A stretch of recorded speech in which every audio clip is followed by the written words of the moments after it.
बिस्मिल्लाहिर्रहमानिर्रहीम। अज़ीज़ान मन, रिजवान सलीम एक और किताब पर तासुर के साथ हाजिर है।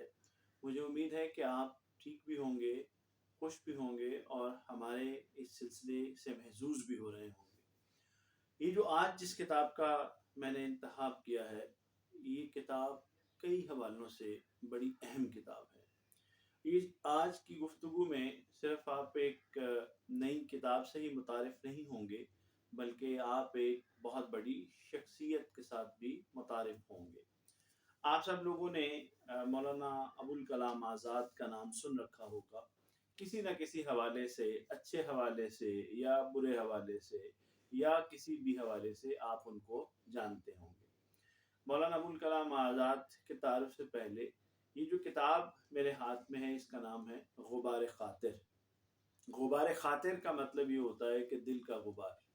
तो मौलाना आज़ाद ने ये किताब 1942 से 1945 के दरमियान लिखी, जब वो किला अहमदा नगर जेल में कैद थे।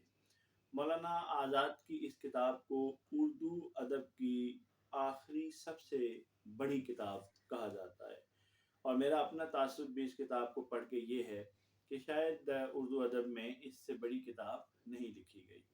मौलाना आज़ाद की जो ये किताब है, मैं इसको 5 मरतबा पढ़ चुका हूँ और इसको दोबारा भी पढ़ने के लिए ख्वाहिश रखता हूँ, और मुझे उम्मीद है कि मैं इसको दोबारा पढ़ूँगा, क्योंकि मैंने इसको जितनी दफ़ा भी पढ़ा है, मैंने हर दफ़ा नया लुत्फ़ लिया है। और मैं आप तमाम लोगों को जो उर्दू से मोहब्बत करते हैं, जो हमारी तारीख़ से मोहब्बत करते हैं, जो ज़िंदगी में अलूम से मोहब्बत करते हैं, अदब से मोहब्बत करते हैं, उन सब लोगों को ये कहूँगा कि वो ये किताब ज़रूर पढ़ें। अज़ीज़ान मन, मौलाना अबुल कलाम आज़ाद 20वीं सदी की बहुत बड़ी शख्सियात में से एक थे।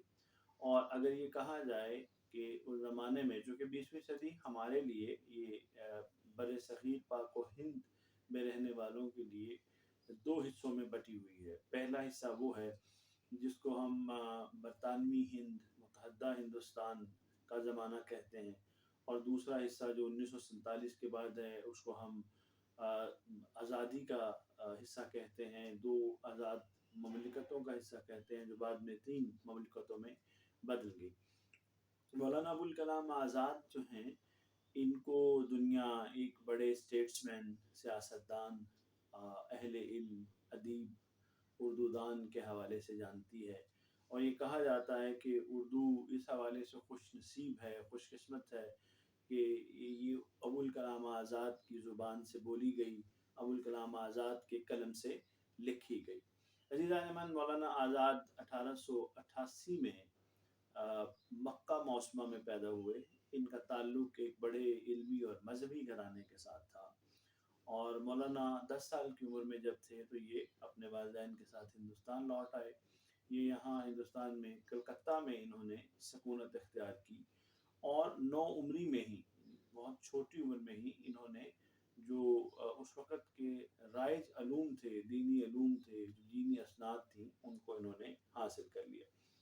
इनके वालिद चूँकि बड़े अहले इल्म भी थे, मज़हबी रहनुमा भी थे, रूहानी रहनुमा भी थे, और दर्स का भी एक बड़ा हल्का रखते थे, तो मौलाना ने अपनी तालीम बहुत छोटी उम्र में ख़त्म करने के बाद, मौलाना ख़ुद ये लिखते हैं कि मैंने पढ़ाना शुरू कर दिया। चूँकि ये कहा जाता है कि अगर आप किसी इल्म पे दस्तरस हासिल करना चाहते हैं, तो उसको सीखिए, और सीखने के बाद उसको सिखाना शुरू कर दीजिए। तो मौलाना की जो शख्सियत ये है कि इनके 2 तारुफ़ मैं आपके सामने पेश करूँगा। एक ये एक अदीब और आलिम के हवाले से, और दूसरा एक सियासतदान के हवाले से। आलिम और अदीब के हवाले से, सहाफ़ी के हवाले से, मौलाना ने बिल्कुल छोटी उम्र में, आप समझें कि 20वीं सदी के आगाज़ में ही मौलाना ने अपने 2 पर्चे निकालने की कोशिश की, अल हिलाल और फिर अल इब्लाग, जिनके बारे में कहा जाता है कि वो पर्चे सख्त मुश्किल किस्म की तरकीब, उर्दू फ़ारसी तरकीब पर मुश्तमिल होते थे, जिनको सिर्फ अहले इल्म ही समझ सकते थे। शायद वो तालिब इल्मों के लिए या आम लोगों के लिए नहीं होती थी। लेकिन ये जो किताब है, ये चूँकि मौलाना की मार्कतुल आला तसनीफ़ है, اور لیکن اس کے اندر جو تراکیب استعمال کی گئی ہیں بڑی ہلکی پھلکی ہیں، لیکن اس کے ساتھ ساتھ بہت ہی اعلیٰ اردو زبان، بہت ہی معیاری اردو زبان، بہت ہی ادبی جو معیارات ہیں ان کے اوپر پوری اترتی ہیں، بلکہ یہ کتاب تو اب ادب اور آپ سمجھیں کہ زبان کا معیار بن چکی ہے۔ تو مولانا نے صحافی کے طور پر اپنے جو کیریئر ہے، اپنی زندگی ہے، پیشہ ورانہ زندگی کا آغاز کیا، لیکن صحافت میں اس زمانے میں اگر آپ دیکھیں تو وہ آزادی کی جدوجہد کا زمانہ ہے، اس زمانے میں یہ ممکن ہی نہیں تھا کہ آپ صحافت کے ساتھ منسلک ہوں اور آپ کا سیاست کے ساتھ تعلق نہ ہو۔ مولانا اس زمانے کی جو بڑی شخصیات تھیں، جس طرح مولانا حالی سے ملے، اس کے بعد مولانا شبلی سے ملے، اور اس کے بعد اور بہت سارے لوگوں سے مولانا ملتے رہے۔ تو مولانا ابوالکلام آزاد نے علامہ شبلی کی اخبار میں ادارت کا کام بھی کیا، پھر اپنے پرچے الہلال الابلاغ بھی نکالے۔ اس کے بعد مولانا نے بہت ساری تصانیف لکھی۔ مولانا کی جو بڑی تصانیف ہیں، ایک ادیب کی حیثیت سے، ایک مورخ کی حیثیت سے، ایک مصنف کی حیثیت سے، اس میں مولانا کی تفسیر قرآن حکیم کی تفسیر ترجمان القرآن کو بہت زیادہ شہرت ملی۔ اس کے علاوہ مولانا نے بہت سارے مضامین لکھے جن کو سیرت کے مضامین کے طور پہ شائع کیا گیا۔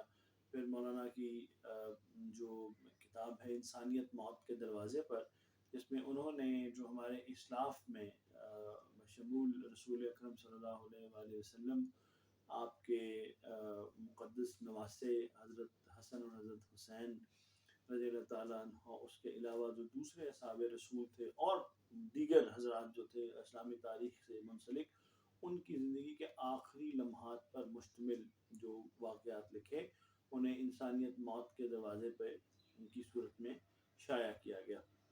تو مولانا کی یہ اس کے علاوہ اور بہت ساری تصانیف ہیں جو کہ دنیا کے سامنے آئیں، بہت سارے مضامین ہیں، بہت ساری تقاریر ہیں جو ہمارے سامنے ہیں اور لوگ اس کو جانتے ہیں۔ دوسرا مولانا کا جو تعارف ہے وہ اس حوالے سے ہے کہ مولانا ایک بڑے سیاستدان بھی تھے، اور مولانا نے اپنی سیاست کے لیے کانگریس کا انتخاب کیا، اور کانگریس میں مولانا رہے، اور ظاہر ہے کہ کانگریس ایک دعویٰ بھی کرتی تھی، اور اس میں دعوے میں ایک حقیقت بھی شامل تھی کہ وہ سارے ہندوستان کی نمائندہ جماعت ہے۔ اس میں کوئی شک نہیں ہے کہ مسلم لیگ نے بعد کے دنوں میں اس کے اس دعوے کو نہ صرف چیلنج کیا بلکہ ایک حد تک یہ ثابت کیا کہ نہیں، مسلم لیگ اصل میں ہندوستان میں رہنے والے مسلمانوں کی ایک بڑی اور واحد جماعت ہے۔ بہرحال ابھی ہم اس بحث میں نہیں جا رہے، ہم صرف مولانا کے تعارف سے اس وقت تعلق رکھیں گے۔ تو مولانا کا جو عزیزان من تعارف ہے، اس میں مولانا ایک بڑے اسٹیٹسمین تھے۔ میں اسٹیٹسمین اس لیے بار بار کہہ رہا ہوں کہ جو ایک عام سیاستدان ہے وہ اپنے مفاد کے لیے خالصتاً اولاً جو ہے وہ اقتدار کا حصول چاہتا ہے، لیکن اسٹیٹسمین وہ ہوتا ہے جو اپنے نہیں بلکہ اپنی قوم کے، اپنی آنے والی نسلوں کے مفاد کے لیے اقتدار کا حصول چاہتا ہے۔ تو مولانا بلا شبہ ان لوگوں میں شامل ہیں جن کو سیاست کے میدان میں ہم اسٹیٹسمین کہہ سکتے ہیں۔ اس سلسلے میں مولانا کو قریباً 5 مرتبہ جیل کاٹنی پڑی سیاسی قیدی کے طور پہ۔ مولانا سب سے پہلے 1916 میں قید کیے گئے، 4 سال جیل میں رہے، پھر 1921 میں قید کیے گئے، پھر 1930 میں قید کیے گئے، 1932 میں قید کیے گئے، 1940 میں قید کیے گئے، اور آخری مرتبہ 1942 سے 1945 تک 3 سال تک کے لیے جب کانگریس نے ہندوستان چھوڑ دو تحریک کا آغاز کیا، کوئٹ انڈیا موومنٹ کا آغاز کیا دوسری جنگ عظیم کے دوران، تو مولانا کو جیل کی ہوا کھانی پڑی۔ اور اس جیل کا ہم پہ احسان یہ ہے کہ اردو کو یہ بہت بڑی کتاب غبار خاطر ملی۔ بھارت کی آزادی کے بعد، ہندوستان کی آزادی کے بعد، مولانا چونکہ کانگریس کے بڑے رہنما تھے تو مولانا وہیں رہے، اور مولانا کو بھارت کی کابینہ کا پہلے وزیر تعلیم جو ہے وہ قرار دیا گیا۔ انشاءاللہ مولانا کے تعارف کے بعد اگلی نشست میں ہم کتاب کے تعارف پہ گفتگو کریں گے۔ بہت شکریہ۔